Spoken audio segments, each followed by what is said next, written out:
Okay, Cody. Well, I'm super excited to have you on the Unfiltered Nourishment podcast, one of our first few episodes. So, to start, why don't you just share a little bit about your background, how you got interested in what you're doing, where you're located, all that fun stuff. For sure, yeah. So I'm out of Kansas City. Me and Kelly went to the same college. Let's go. Roll Went to Storm. school up in Iowa. Yeah, Roll Storm, Simpson. My background's cognitive behavioral neuroscience. I love the brain. And now I study and look at and spend a lot of time working with trauma, how it affects the mind, brain, and body, figuring out how to help people through the trauma recovery process, especially after abusive relationships, childhood trauma, any kind of trauma, but those are kind of the two that I've kind of niched into and spent a lot of time on. And then I've got training in. I'm actually graduating from IFS level 1. IFS psychotherapy is the type of therapy that I'm trained in, and I'm graduating from like level 1. Took so long, but we're here That's this awesome. weekend, so I'm very excited. But that's the type of like trauma. It's neuroscience based like trauma therapy is kind of the vibe of IFS, and I'm sure we'll get more into it. But that's some of my background and what I do. Awesome. And you have your own business that you've had for a while. You've created a ton of amazing social media content. So, yeah, what got you thinking like, hey, I'm going to just start a business and go for this? Well, I don't like being told what to do, Kelly. So it Yeah, was me too. destined. It was destined to happen eventually. But I was working at a company out of school, like an organizational psychology company. We were helping people with like personal development, sales, business, like business structure, customer success, that kind of stuff, training. And I loved it. But eventually, I kind of realized, okay, I've learned all I can learn here. I think I'm ready to just go do this by myself. So I just hopped ship, and the rest was history. They were more focused in like hardcore business. I was really interested in helping people with like mindset, mental health, like more on the like personal side, where they were a little bit like not a little bit, a lot more like business to business, like Yeah. businessy type stuff, which is awesome, and I think there's a place for it. But I'm really passionate about like helping individual people. So that was Yeah. just like, all right, time to peace out. Yeah. Awesome. So, tell us, like, what exactly would you define trauma as? Just because I feel like some people, it's a trendy word, but we don't actually really know, like, what it is, maybe physiologically, how you would maybe define different forms of it. Mm. Yeah, that's a great question. This is actually one of my favorite questions to answer because it's so ambiguous. But trauma can be the most basic definition, right? Is something that escapes your ability to cope with it, which is so ambiguous because we are subjective human beings. We all create our own subjective reality. So, in relation to what it is, it's something that escapes your ability to cope with it. And so, the way I like to explain that is event, experience, and effect, like the 3 E's. So, if you think of like your house being on fire, okay? If it is your house that's on fire, that's the event, okay? The experience of that event could be, I've got to run around, I got to get the kids, I got to get the dog, I got to get my stuff, I got to get out, I got to call the fire department. You're freaking out, you're all over the place, and you're like, what the hell? My house is on fire. The effect of that could be traumatic, right? Like a house fire where you think you and everyone you love could die would probably, for most people, be considered traumatic in some way. So that's for the person whose house is on fire. If, however, you are the firefighter going to that same event, a house on fire, the experience builds resilience because it's your 5th house fire that night, right?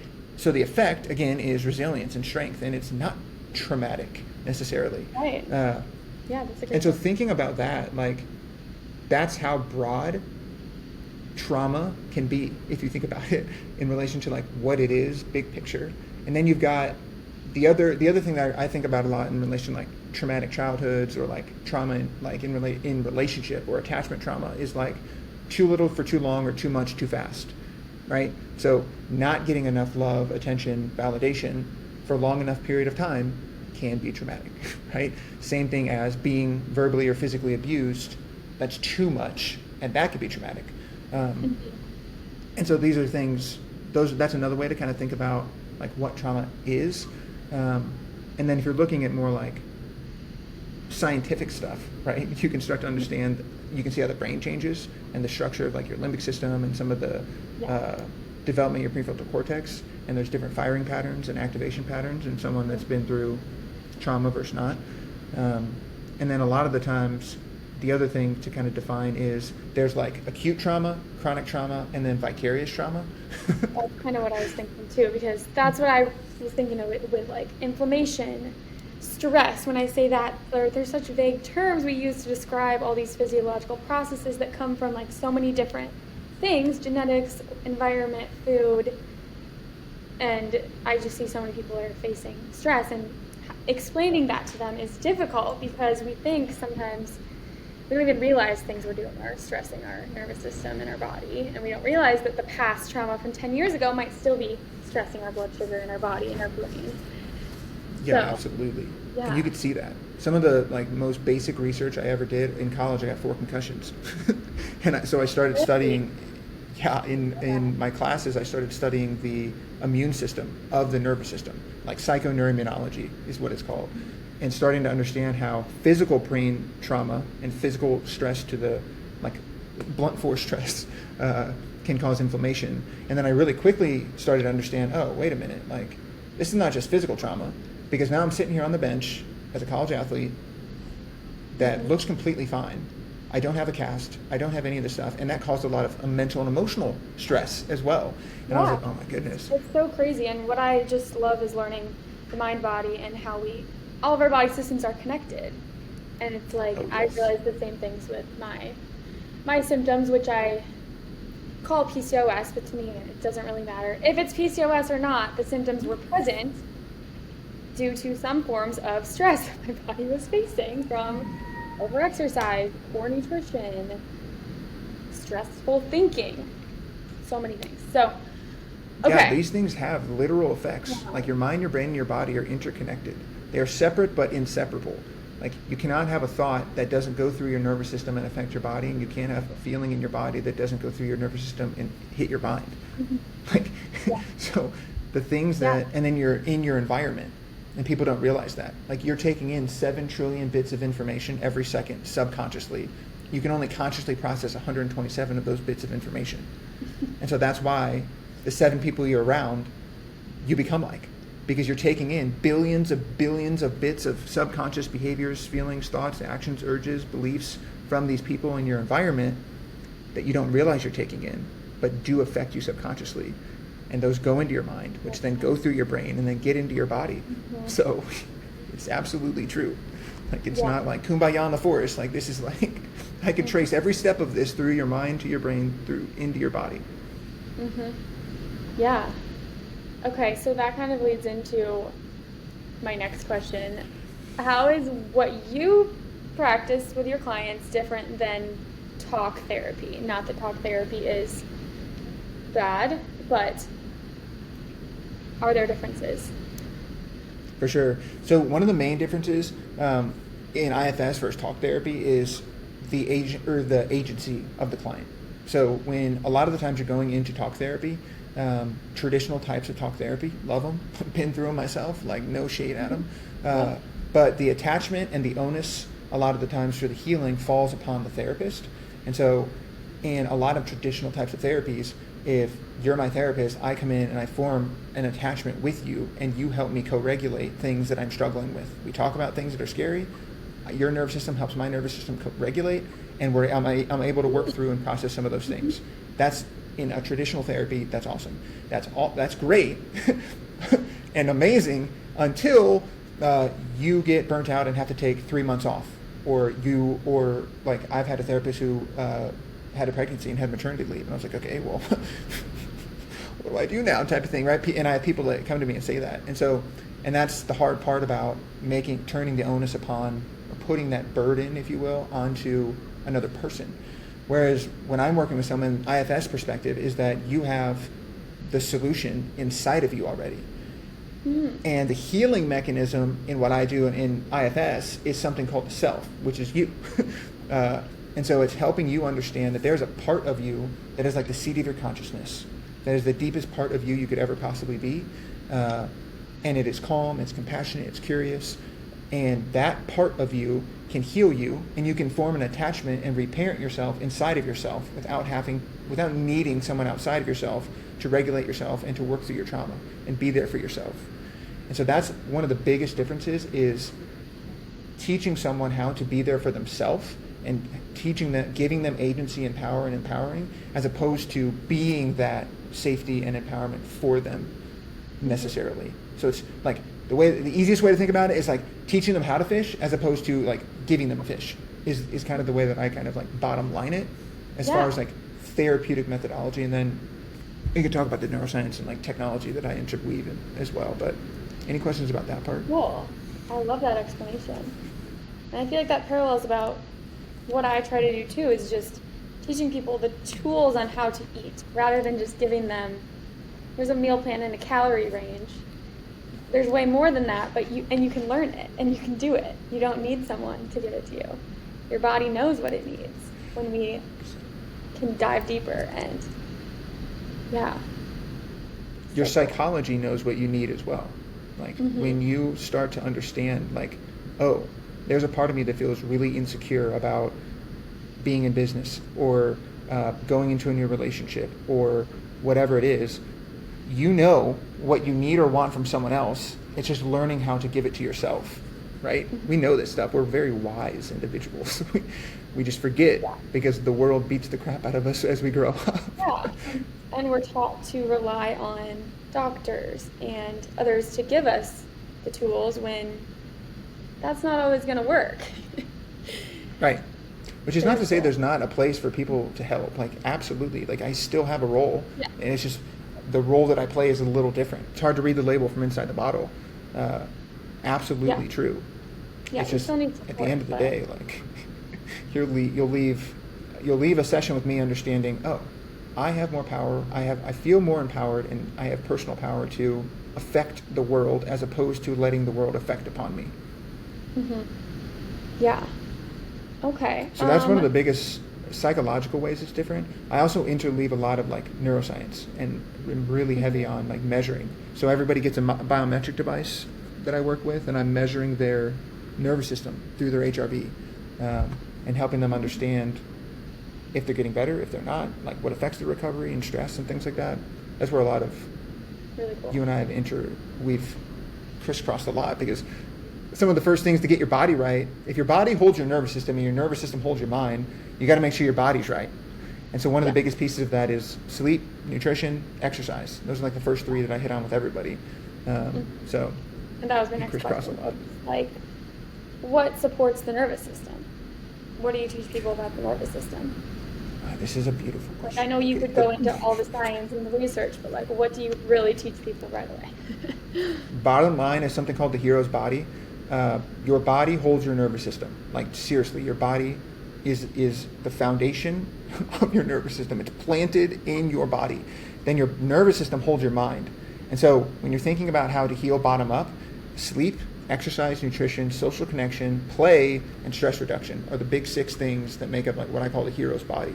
And it's having consistent habits, patterns, and routines in these areas. That's the first place that I start with someone. Sleep always first. That's the first place, because that starts to regulate your body and allows you to actually dive into deep things in your nervous system. That's just physical. Psychologically, you got to create safety, right? Because otherwise your nervous system's going to be clamped up. Like, if you're constantly, there are tigers running around like all over the place, your nervous system isn't going to open up. And that's the other thing. That's the other thing about therapy.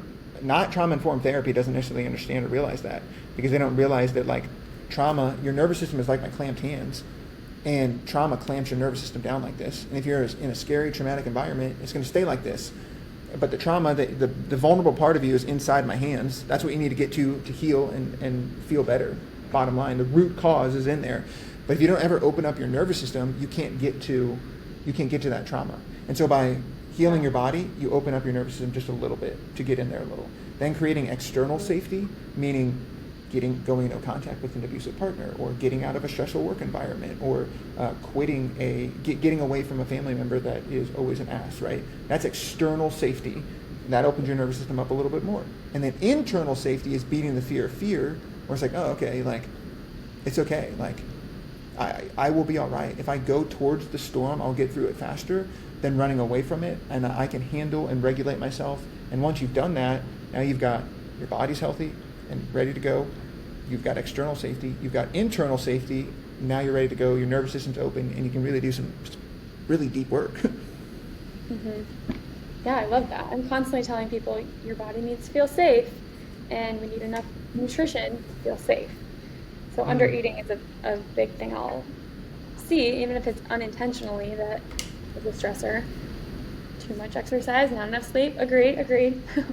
Yeah, that's interesting. I would love to understand how nutrition affects just your physiological state, because that absolutely could create all sorts of chaos as far as emotions and that's also why I start regulation. with blood sugar. I always start with blood sugar because we can add in the fat and the protein.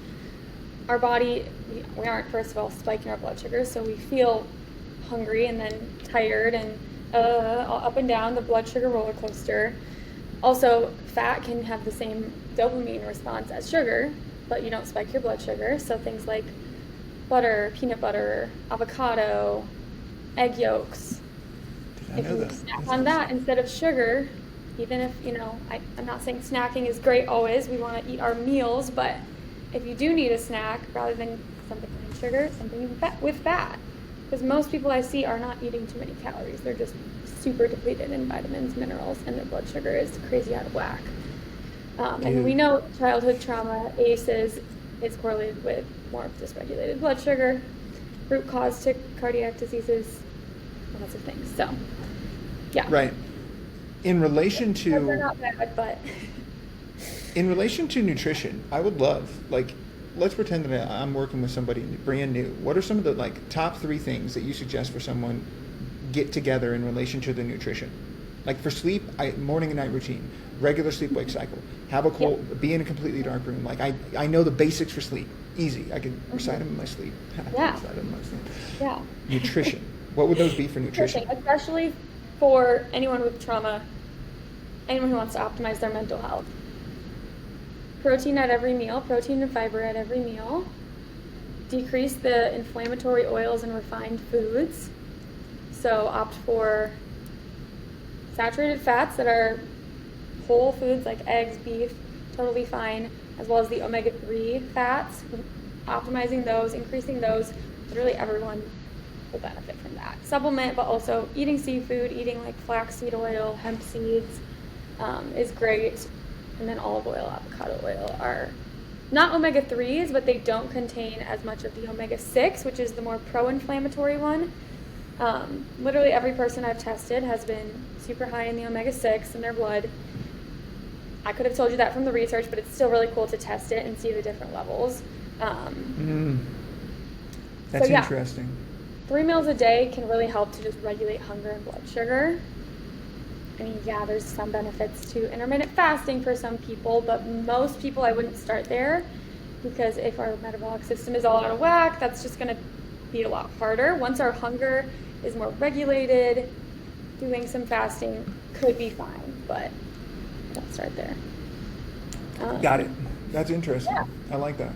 I'm absolutely going to use some of that. And then some people do well with heavy front-loading their breakfast a little bit.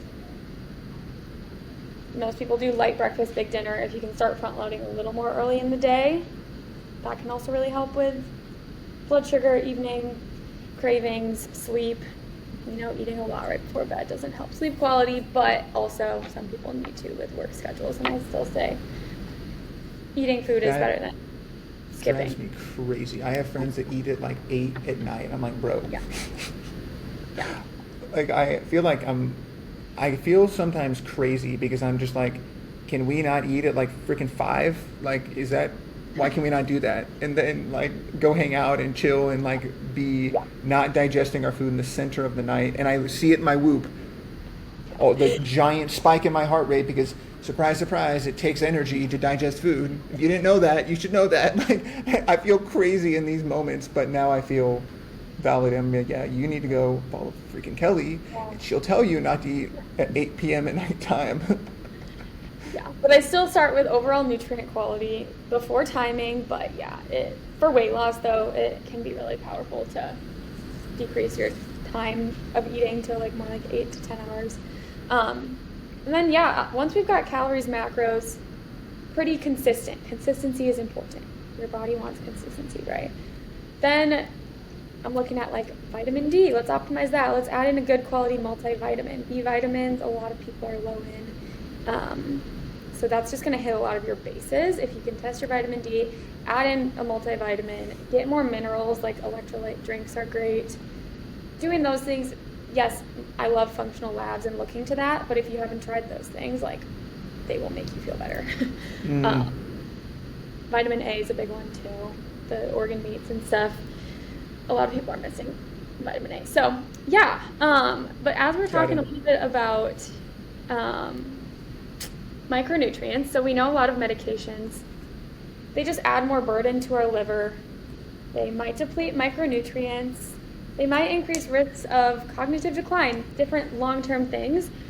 Do you address tapering off of certain medications with clients?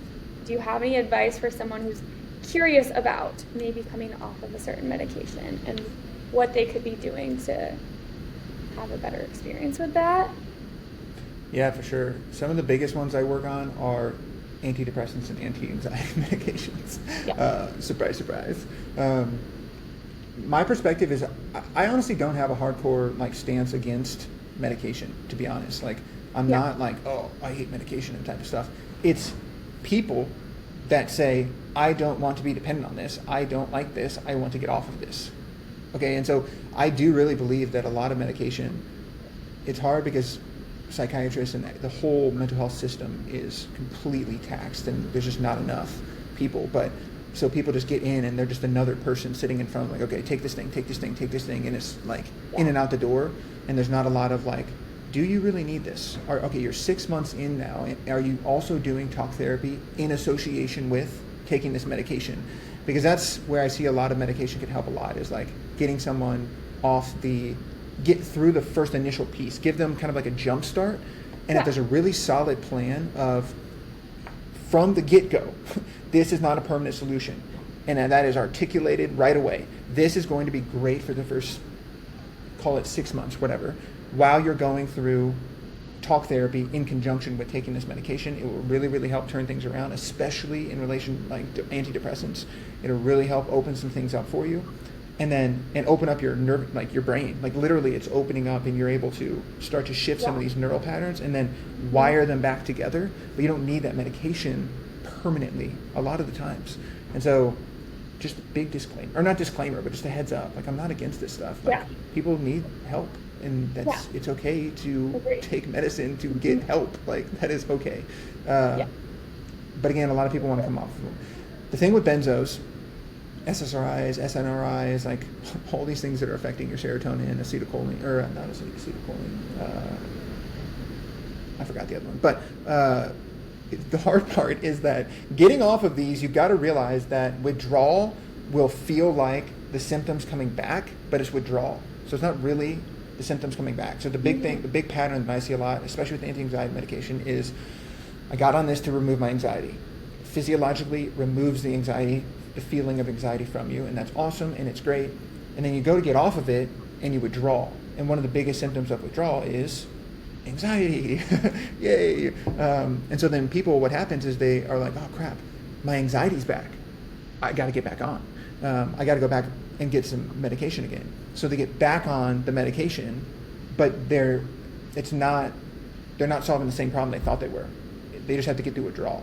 The first 3 days of withdrawal where it's worse. The first 2 weeks of withdrawal and going through some of this stuff is where it can be kind of painful sometimes, but it's absolutely, you can work through it. A lot of the times, I literally have a pharmacist that I work with, an ex-pharmacist that does coaching to help people titrate off of this stuff, because I don't know, that's just not my bag. Like I'm not a biochemist, I'm not a freaking pharmacist at all. As far as like, should you take less of X medicine? He suggests, though, tapering more than anything and starting to decrease while also having a supportive person, community, family, friend, someone around you that can help you through with the withdrawal symptoms. and be with you through that stuff, whether that be a coach, whether that be whoever it is, to be with you through that. Awareness of it, first and foremost, that, oh, this is withdrawal, not my actual anxiety, and then having someone to be with you through that, and then slowly tapering. Cold turkey just doesn't generally work, because I help people quit vaping too, and that cold turkey just almost never works. So that's what I generally suggest when I'm working with someone as far as medication goes. So And then replacement behaviors, obviously, but to get some of the endorphins and serotonin and dopamine that they're missing out on from taking the medication. But that's, again, if their exercise, sleep, and nutrition are dialed in, and we're doing some of that work, like in conjunction with this, it's a great little like twofer. Yeah, and I would say, I always tell people about hormonal birth control, because some people do experience weird symptoms from coming off of that. It is changing your brain chemistry. It's changing your hormones. There's just a variety of things. So I always tell people, okay, at least do the work of replenishing your micronutrients, balancing out your blood sugar. Try to do things that help lower inflammation if you can, and stress before that, and you'll set yourself up for hopefully more success. Because I had horrible withdrawal from that with my skin that lasted a long time, and I was a stubborn ass and was like, I'm not going to go back on that, because then I'm just going to have this same rebound effect once I come off, because it makes your testosterone come down and then it spikes it back up, so then which can cause acne. And wow, then you're brave. I was working with this dietitian on like skin health, and she also would talk about the rebound effect of like when you start certain skin protocols like retinol and things, that it might cause some like purging and some, I don't know, that's kind of different than withdrawal, but like you have to push through that initial phase of like, okay, this is going to get worse before it gets better, basically. And then you get to the root cause and you're freaking done for the rest of your life because it's healed. I mean, you still have susceptibility, yes, like I still will be sensitive to certain, like if I eat like crap for a week, then yeah, my symptoms do come back. But so crazy. That's insane that you had that awareness. Like most people don't have the awareness to beat that withdrawal monster. I knew. I was like, this is freaking birth control. And I know that this is just going to come back, because that's what happens is like we go back on birth control for 10 years and then you come off and then you're 30 and you're having withdrawal and weird things happen to your body. Because one thing that I found helps with but again, this, I'm not because not everyone's I feel you on that. One thing that helps with the withdrawal I found is making it a monster and you the hero, and just starting to understand that it's like the acne or the like migraines in relation to like anxiety medication or caffeine, whatever it is. The symptoms of withdrawal are like it like trying to claw itself and survive, and you're vanquishing it as you're doing that, and it's like dying, and it's going out loud and it's going out hard. But every day that you move past that and don't like feed it, you'll starve it and really beat that monster. Yeah, and I mean, I didn't do the micronutrient therapy I would have done if I knew what I knew now. I took a much longer path than what I needed to, because I couldn't afford to work with anyone and do actual functional medicine. I did like a course that was $300 because I was in college. You were fighting for your own mental and emotional health, Kelly. That's badass. That's awesome. I was. So that's a lot of what I teach people now, is how to move quicker through that stuff. Okay, moving on to attachment question. Do you talk about attachment styles? I recently read the book Attached. My therapist told me to read it a long time ago. I finally did. So I'm just kind of curious. My therapist had me do that too. Do you use that book at all, or talk about like secure, anxious attachment styles? Oh yes. Oh yeah. IFS is attachment theory turned internally. It's the same thing. We form attachments with our parts. And so, I'm a humongous advocate of attachment theory. I'm very, very, very familiar with it overall. And it's beautiful because it's a very, it's not like the id and the super ego. Like that's like some scary psychological stuff sometimes.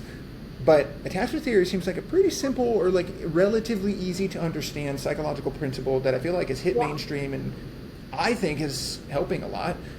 I don't necessarily like when it's used on TikTok as like a battering ram for abusive behavior or like educating abusive people how to be more abusive. But I think by far and away it is a very, very good, very good thing to understand, and I use it constantly. I love it. Yeah. Yeah. Cool.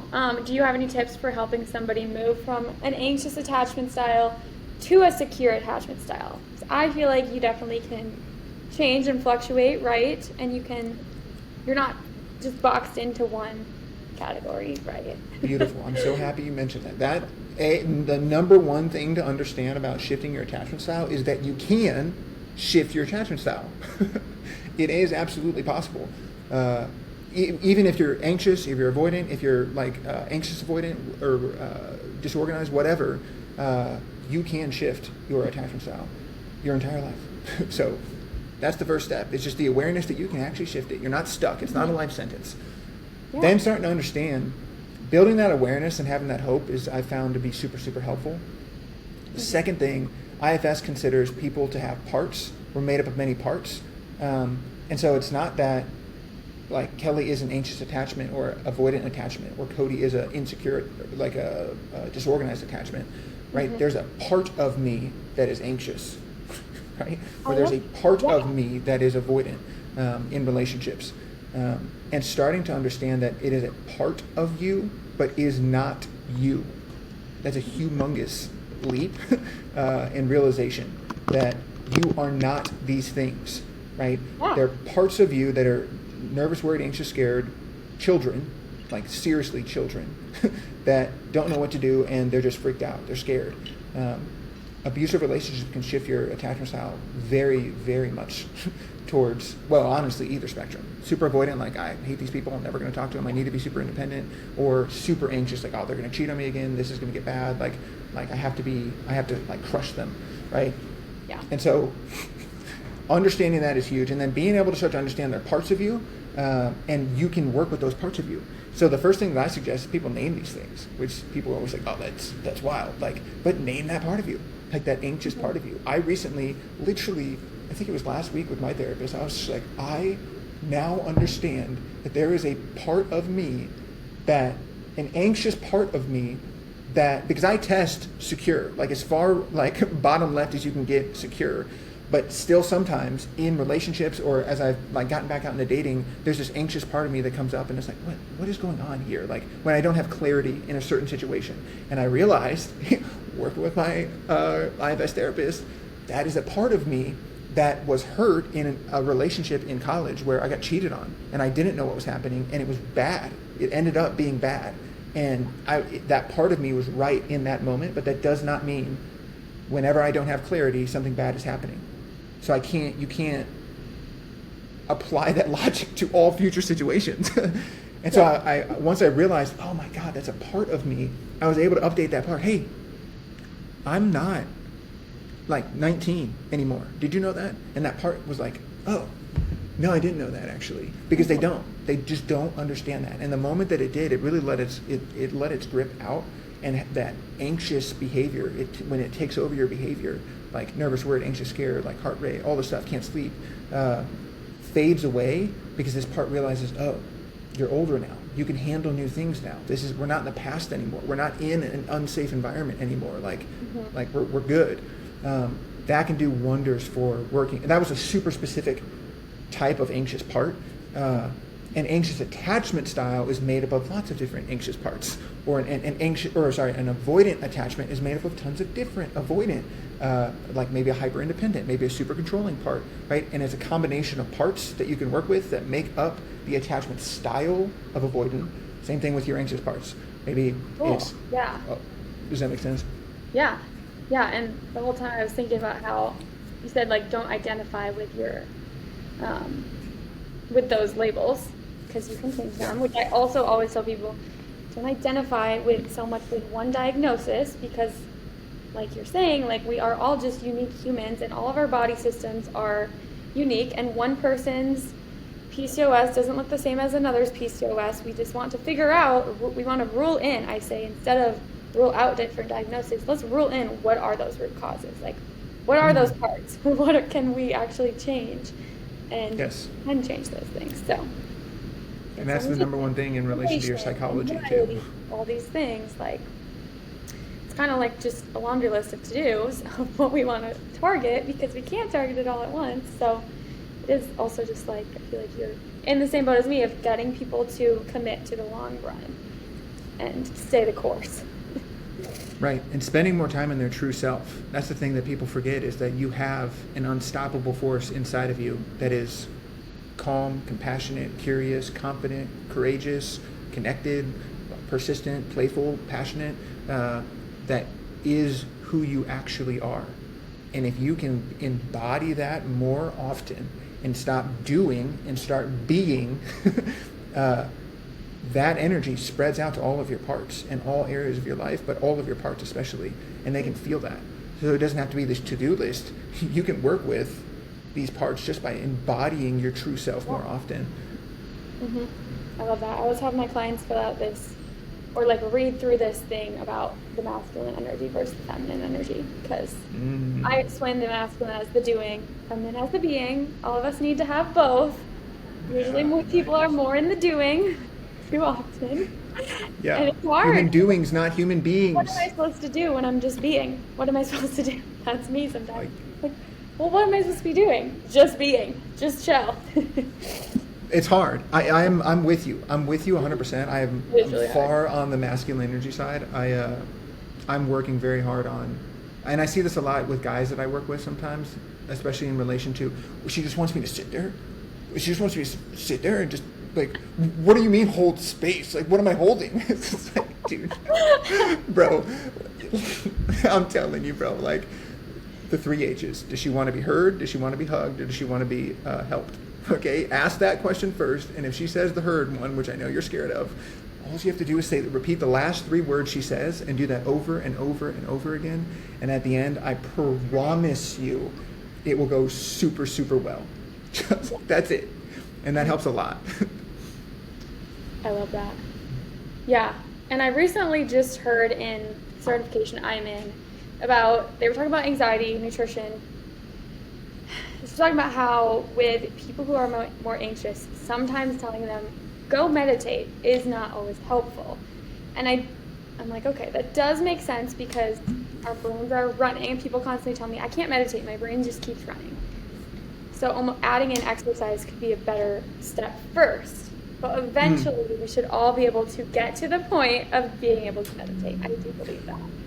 I also very firmly believe they're being suggested to do the wrong type of meditation. If someone comes to me and their mind is racing, I would never suggest a breathing meditation where they have to focus on just their breath first. The first thing that I would do is like, okay, what I want you to do is gas pedal it. I want you to notice every single thing you can see, every single thing you can hear, everything you can think of, everything all at once. Go as hard as you can. Go as hard as you possibly can. And the moment they start to do that, like, they can only do it for a couple of seconds because they're trying to hear everything, and they realize, and they find that space, that calm space in the doing of trying to find all the stuff and doing a really intense sensory meditation, that they find that center and that peace. But it's by doing a different kind of meditation, because there's so many types of meditation than just sitting there and breathing. But people only associate meditation with one type of thing, or not always, but a lot of the times with just one type of thing. But there's 27 different types. From, if you look at like yogic traditions, there's like 27 different kinds. Yeah. Or like Ayurvedic medicine, like I think there's like 23 in that practice. Yeah. It's like, dude, you're just doing the wrong kind. It's okay. Like. Yeah, we do need to experiment. I think movement meditation too, where you're like focusing on the sounds, the nature, you're walking, or you're doing a stretching, can be easier way to get into your body and calm and slow your heart rate, where you're still thinking, but you're kind of just controlling more of. You have stuff to think about. You're not just in your thoughts completely. Well, you're floating into the senses. Yes. Yeah. Exactly. It's, you're just being, like, you're just experiencing. Yeah. And that's how we should be when we eat, too. We should be looking at the food, tasting the food, chewing the food. I am so bad at this. So happy you gave me this reminder, honestly. Yes, we can Because all- I'm like 100,000 miles an hour. I'm like doing work. I'm on a Zoom. I'm watching this. I'm doing it, and just like thinking food. Okay, I lifted yesterday. I need to get extra protein. Like, let me just cram this shake, like grab a protein shake, and like. Yeah, and that's the energetics of food, too. It's not always what we eat, but how we eat it. We have no stomach acid to break it down because our sympathetic nervous system is crazy. Then we're not going to break it down. We're not going to get nutrients from it. Wow, I was today years old when I learned that. That's so interesting. Freaking out here educating me. So let's end here with a few questions about food. What do you see, without talking to me, I know you've asked me some questions about nutrition stuff, but like, what do you see as some of the biggest nutrition-related problems with trauma survivors or people in the midst of, like, they're going through it? Like, food is not a concern, but like, how do you address that still? Some of the big things that I see is in relation to coping mechanisms, like if they're looking for state changers or they're trying to react or distract themselves with food, because it does all sorts of things in our brain as far as like dopamine, serotonin, endorphins, things like that. Right, yeah. So that's a big one that I see is people trying to react and distract themselves with all sorts of different types of foods and stuff. The other stuff that I see is disordered eating at times. I mean, like whether they're too worried about what they look like, or they're like just any type of disordered eating. We all have some degree of disordered eating, I would say. Can come A lot of from, us. yeah. I mean, yeah. Like, normalize what you're it. saying, slamming a protein shake, disordered. Right. So that can be, or just not really even understanding the awareness. It's so interesting. You just gave me some awareness around like my nutrition, but that would be one of the most common ones as well. Is like just an unawareness. Is that a word? A lack of awareness in relation to how they're eating, what they're putting into their body, like, and creating a system around that. That's. It's just a lack of awareness in calories. Not that you need to count calories, but just understand, like, for just once, like, look at what that looks like, or start to like look at macros, or just have a basic awareness of some of this stuff, and then figure out what your body likes and stuff, and then creating a system around that. I just feel like it's just straight up awareness.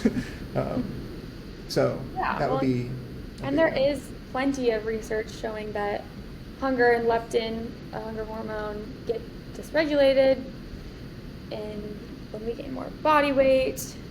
So they think that maybe that's what drives overeating rather than just people having lack of willpower. So there are plenty of things that kind of impede people's body awareness.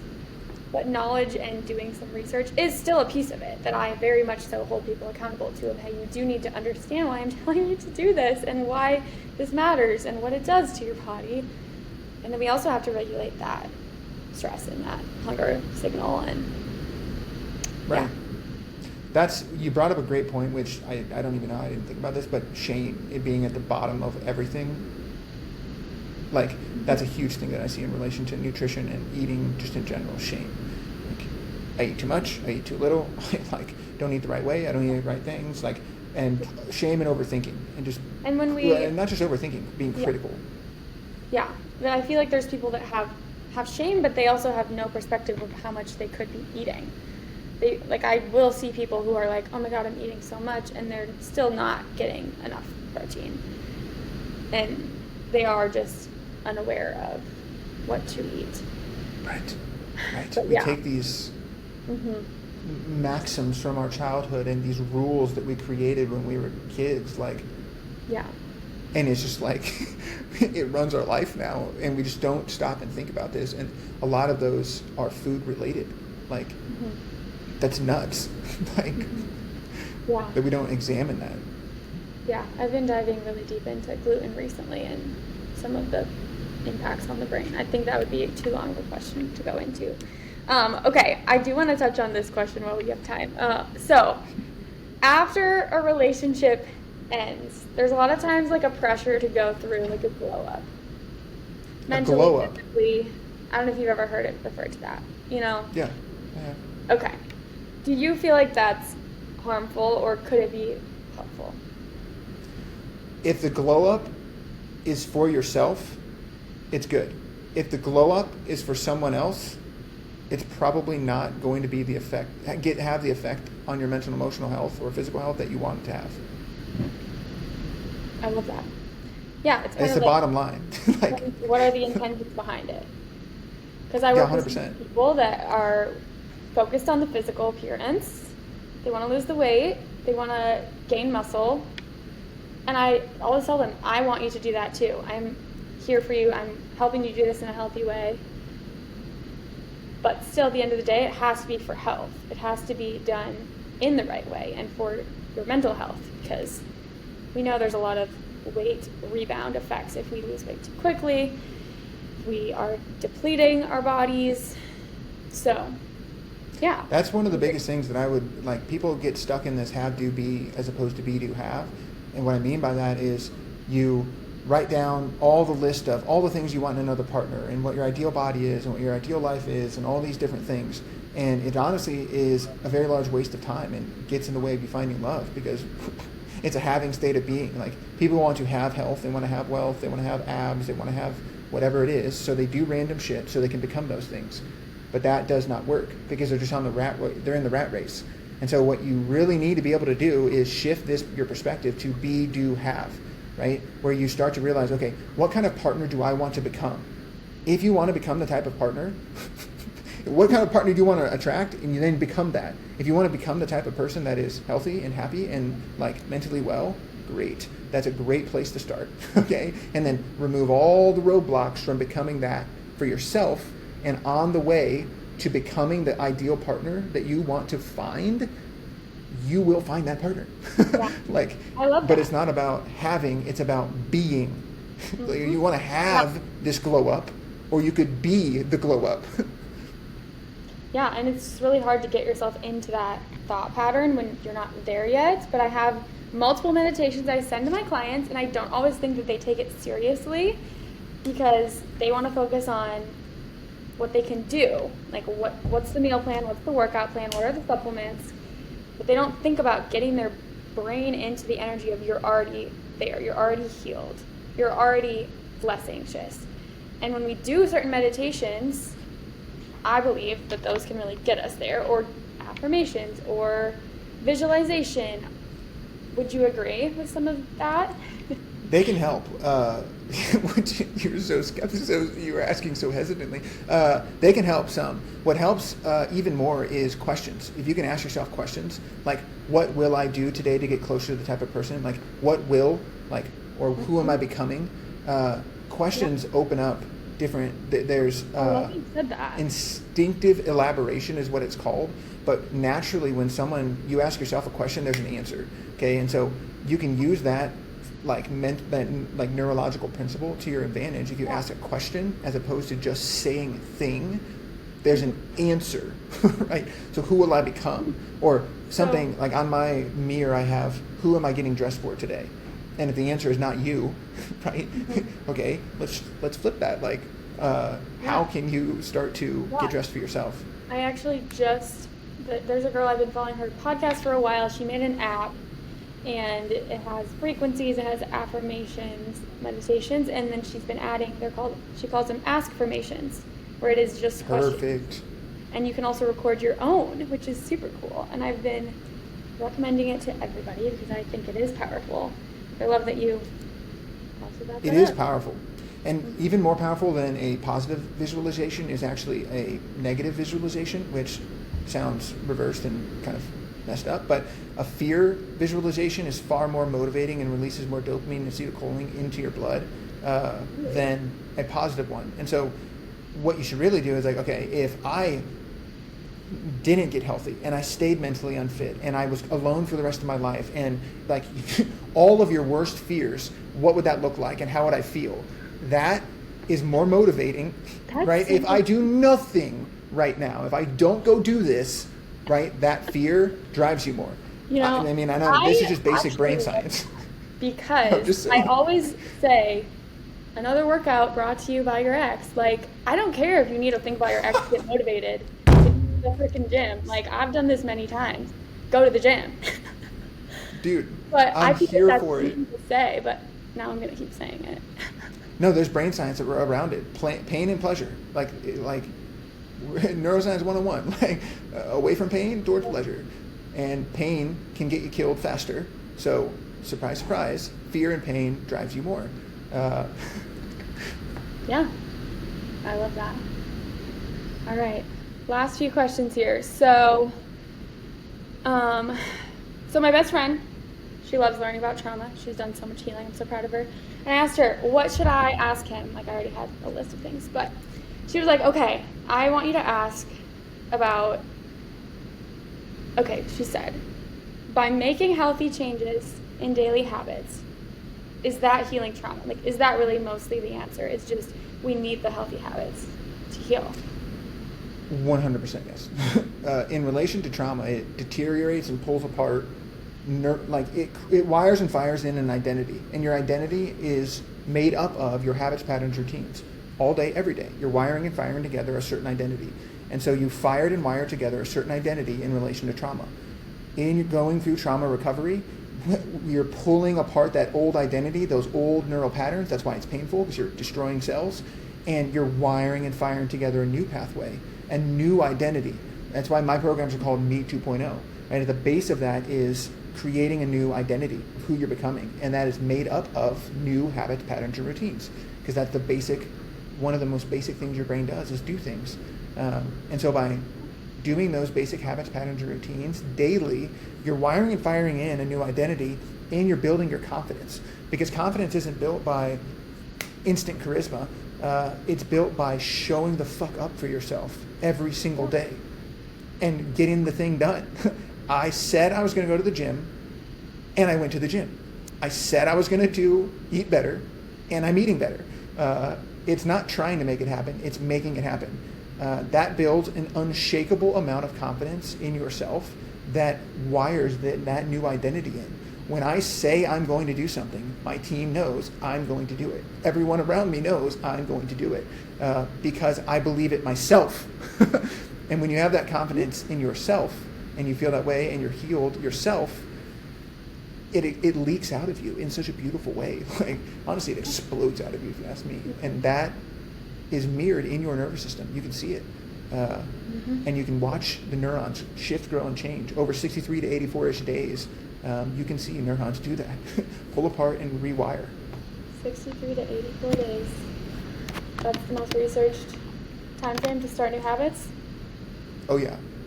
3 to 4 sets of 21 days, ideal.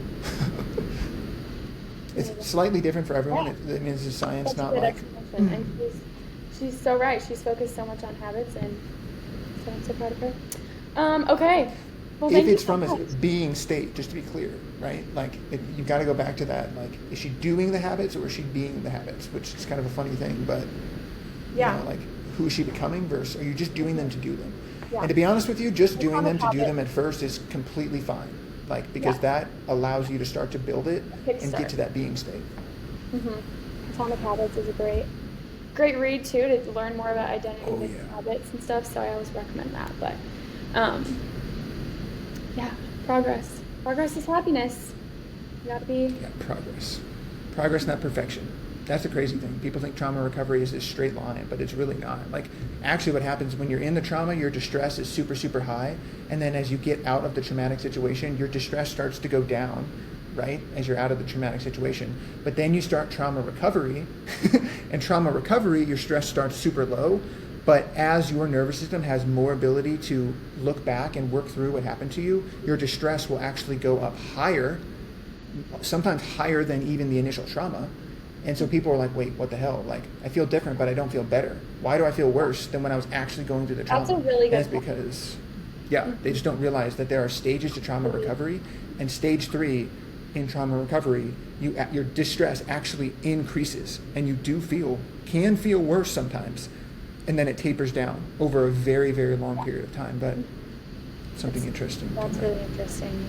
And I think can be applied to other things too, of like, growing a business, doing a fitness routine. Like, you're gonna slowly start to take on more and more work and challenge, which is a good thing, but it does cause some stress, and you have to recover and rest and have those tools to support your stress system.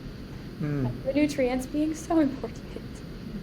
We're all about. Always coming back to the micronutrients. I love it. Micronutrients. That's I'm here for it. my life mission. Get people to care about them. I Okay, care. so thank you so much for all of that insight. Let's just end with a few fun questions. What is your favorite book ever? Or one of your top? Favorite book ever? Maybe, probably the Nexus series. I like that one. Or A Thousand Brains. One of those two. A nonfiction and a fiction. I gave you one of each. Okay. Yeah, I haven't. Oh, actually, no. Organize Tomorrow Today. That would be my nonfiction pick. Organize Tomorrow Today. Changed my life. Like, literally changed my life. I read it over and over. Love it. Oh, awesome. What's your favorite food? Favorite food?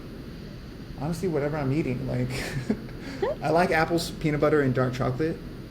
That's one of my favorite foods for sure. Stuffed cabbage. My mom makes, I'm Hungarian and Polish. My mom makes something called stuffed cabbage. So freaking good. Probably almost no micronutrients in it, but it is fire. It's really good. Lots of protein. Source. Perfect. And I mean, maybe if it's cooked too long, it might decrease a little bit. That's what's my your favorite drinky? I'm such a drink girl. Fave drinky. Fave drink. Any time of day. I mean, water. I mean, I don't drink anything other than water. Okay. Wow. That's pretty rare. Coffee? Coffee, yeah. Okay, yeah. Coffee then. I love coffee. Black? Oh yeah, just black. I have one single cup every morning, black coffee. That's about it. Oh, I like tea. That's one thing. What's that flavor of tea that I freaking love? Cranberry. I can see it in my head, but it's a cranberry flavored tea, non-caffeinated. Tea's great. That I love. I can't remember, but it's cranberry tea. It's so good. Awesome. All right. Well, thanks so much, Cody. Talk to you Hell soon. yeah, thanks for having me. And I'll link all your socials and stuff in my show Perfect. notes. Bye. Peace.